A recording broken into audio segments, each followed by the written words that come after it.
You talked about the desperation before game 2 on Tuesday. Just how does that carry over into tonight?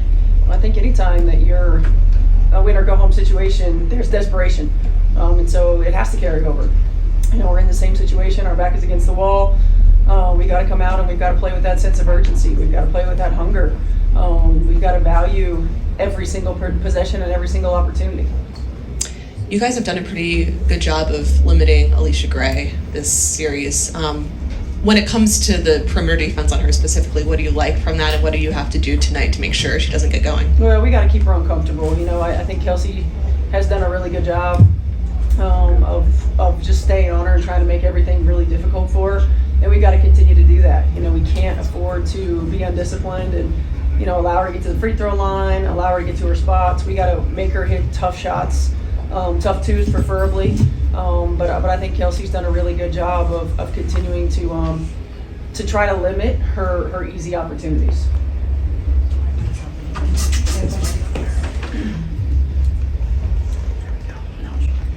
Coach, we were able to see Aliyah battle with Bree Jones. How important is it to get her going early? It's important.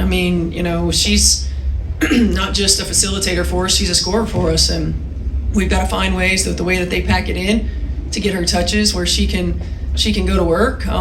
We've got to rely on her to handle the ball in multiple positions on the floor. But I thought the way that she started the game in game 2, very aggressive, looking to attack the rim and looking to score, and being efficient in her moves was important, and we're going to need that to continue. Just a follow-up, can you talk about her growth and what she's grown to mean to this team? Yeah, she's our rock. She's somebody who has played a number of different roles, for this team, for this franchise. Coming out of college, predominantly a back to the basket player.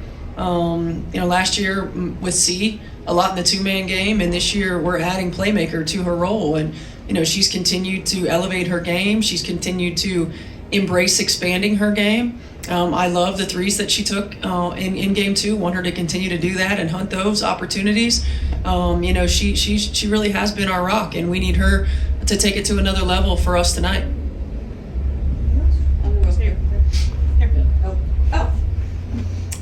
It sounds like the dream might be switching up their defense on Kelsey for tonight. How do you guys keep her going and make sure also at the same time that it's not relying too much on her, but knowing that she's so important in what you guys do offensively? Yeah, I think we have consistently relied too much on her, and she's continued to answer the call.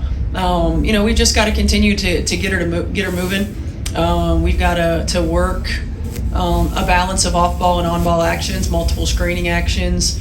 Multiple players being involved as well. Move her around on the floor, sometimes in the middle of the floor, sometimes on the wings, sometimes coming out corners. We've got to move her around and make it difficult. We can't become stagnant and just watch. We've got to use her as a screener. We've got to use her as a playmaker. And we've got to get out in transition and get her some easy ones. Just one more from me. How do you balance that desperation with, not playing outside of yourself? Yeah, I think it's just, it's a mindset. Desperate doesn't mean reckless. Desperate means hungry. Desperate means starving. It means that you have a sense of urgency about everything that you do.